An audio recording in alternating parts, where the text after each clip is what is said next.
Hi guys, this is Preeti. Welcome to my channel reasoning shop. Guys, Haryana HPSC board ने guys 95 भर्तियां निकाली हैं। 95 पदों पर भर्तियां निकाली हैं। अब मैं आप सभी को इस वीडियो में बताऊंगी कौन कौन सी भर्तियां निकाली है। गाइस, जैसे कि आप सभी को स्क्रीन पे शो होगा, नायब तहसीलदार की भर्ती है, टैक्स तहसीलदार की भर्ती, इसके अलावा और भी कई सारी भर्तियां तो मैं आप सभी को दिखाऊंगी। पास होने के लिए कितने नंबर चाहिए इन एग्जाम्स में, जो भी पेपर होंगे जिनकी भर्तियां निकले इसमें पास होने के लिए कितने नंबर चाहिए, नेगेटिव मार्किंग होगी या नहीं होगी। ठीक है, तो ये सारी जानकारी मैं आपको इस वीडियो के अंदर दूंगी। तो गाइस, वीडियो अच्छी लगे तो लाइक कर देना और चैनल को सब्सक्राइब कर देना, क्योंकि सब्सक्राइब करने से सबसे पहले नोटिफिकेशन आपको ही मिलेगा जब चैनल पे वीडियो को डालूंगी। ठीक है गाइस, तो चलिए मैं आप सभी को दिखा देती हूँ। देखिए गाइस, एचपीएससी ने एचसीएस एंड एलाइड सर्विसेज के 95 पदों के लिए आवेदन मांगे और विज्ञापन जारी। इन्होंने लिखा है, प्रीलिमिनरी परीक्षा में नेगेटिव मार्किंग और 45% अंक लेना जरूरी है। मतलब नेगेटिव मार्किंग भी होगी और 45% अंक भी लेना है। कोई भी विकल्प ना चुनने पर 5वां गोल दायरा भरना जरूरी है, अन्यथा अंक कटेंगे। आप सबको पीजीटी के बारे में भी पता होगा। पीजीटी में भी भाई यही डिसाइड हुआ कि आपको इतने फीसदी अंक लेने हैं। पीजीटी का अगर आप एग्जाम देने जा रहे हैं, स्टेट क्लियर किया तो आपने, तो उसमें भी यही था कि नेगेटिव मार्किंग तो होगी। मतलब 5वां गोल दायरा भरना जरूरी है। मतलब उस जो भी भर रहा है, जो भी स्टूडेंट भर रहा है, तो मतलब वो सोच समझ के भरे, ऐसा नहीं कि कुछ भी भर दे। ठीक है, देखिए, हरियाणा लोक सेवा आयोग एचपीएससी ने वीरवार को एचसीएस एंड एलाइड सर्विसेज के 95 पदों पर भर्ती के लिए विज्ञापन जारी किया और आवेदन 16 फरवरी से 12 मार्च 2023 तक भरे जाने हैं। मतलब गई 16 फरवरी से ये एडवर्टीजमेंट, मतलब आप फॉर्म भरना शुरू कर पाएंगे। तो आज कितनी डेट है भाई?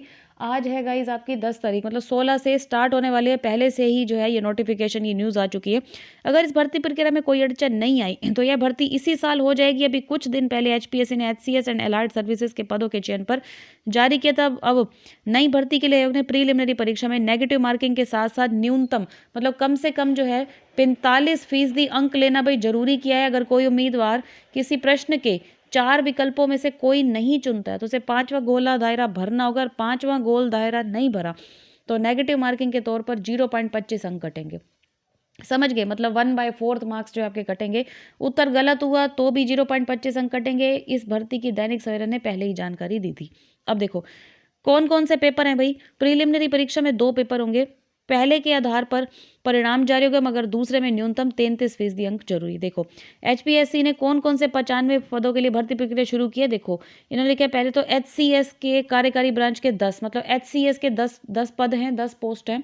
उसके बाद डीएसपी की 6 हैं, ईटीओ की 4 है। ये देखो ये सबसे नीचे लिखा है, नायब तहसीलदार के 35 हैं। इसी तरीके से आपके ये देखो ए क्लास तहसीलदार, मतलब ये एक्साइज टैक्स तहसीलदार है आई थिंक ये। ठीक है, 4 इसकी पोस्ट है। ARCS इसकी 2 हैं, ईटीओ के 13 हैं, बीडीपीओ के 8 है, टीएएम के 3 है। अब मैं सभी को बता दूं, जो भी अगर ये स्टूडेंट वीडियो देखने वाले ये सोच रहे हो कि ये पेपर बड़ा आसान आएगा, तो वो बहुत गलत फहमी में है। भाई पेपर मुश्किल आएगा, क्योंकि भाई एचपीएससी बोर्ड अगर कोई पेपर कराता है तो वो पेपर हाई लेवल का ही आता है। ठीक है, तो मतलब पोस्ट के हिसाब से आएगा, ऐसा भी नहीं कि इतना ज़्यादा हाई लेवल आएगा। लेकिन अगर मैं एचसीएस की बात करूँ ना, तो एचसीएससी एक तरीके से एक लोकल गवर्नमेंट का काम करता है।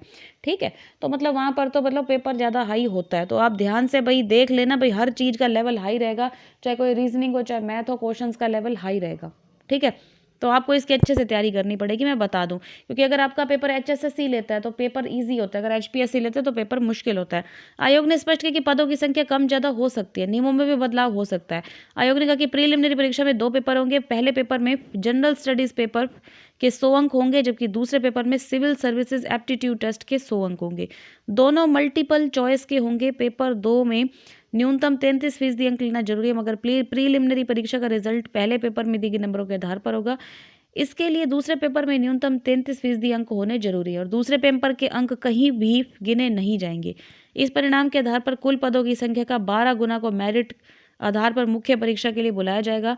मुख्य परीक्षा में 4 पेपर होंगे। इंग्लिश, इसमें इसमें ऐसे भी शामिल है। देखो इंग्लिश, मतलब इंग्लिश जो एग्जाम है उसके बीच में ऐसे होगा, जो आपका प्रस्ताव होता है, इतना बड़ा ऐसे लिखते हैं। पेपर के 100 हिंदी प्रस्ताव भी शामिल है, पेपर के 100 अंक होंगे। तीसरा पेपर आपका जनरल स्टडीज का होगा और 200, और चौथे पेपर आपका 1 ऑप्शनल सब्जेक्ट के 200 अंक होंगे। ठीक है, तो ये सारी चीज़ें जो है यहाँ पर होंगी। आई होप आप सबको अच्छे से नॉलेज मिल गई होगी भैया आपके कौन कौन सी पोस्ट हैं और इसके लिए मतलब आपको जो है मतलब कितने कितने मार्क्स चाहिए। अब बहुत सारे स्टूडेंट ये भी पूछेंगे कि मैडम इसके लिए क्वालिफिकेशन क्या चाहिए, ठीक है, एज लिमिट क्या है। तो भाई ये 16 तारीख को आपकी एडवर्टीजमेंट मिलेगी, लेकिन इसकी न्यूज़ जो है गाइज वो पहले ही आ चुकी है, ठीक है। तो फॉरम के रूप में आप इसको 16 तारीख से भर पाएंगे और इसको 12 मार्च तक भर सकते हैं, जो कि इस न्यूज़ के अंतर्गत लिखा गया है।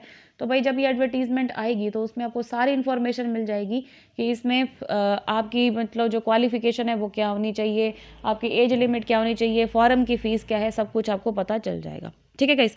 तो आई होप ये वीडियो आप सबको बहुत अच्छी लगी होगी इन्फॉर्मेशन का। इस वीडियो अच्छी लगे तो लाइक कर देना, चैनल को सब्सक्राइब कर देना। मिलते हैं अपने नेक्स्ट वीडियो में, आज के लिए बस इतना ही। Thank you so much guys, bye bye, have a nice day, take care.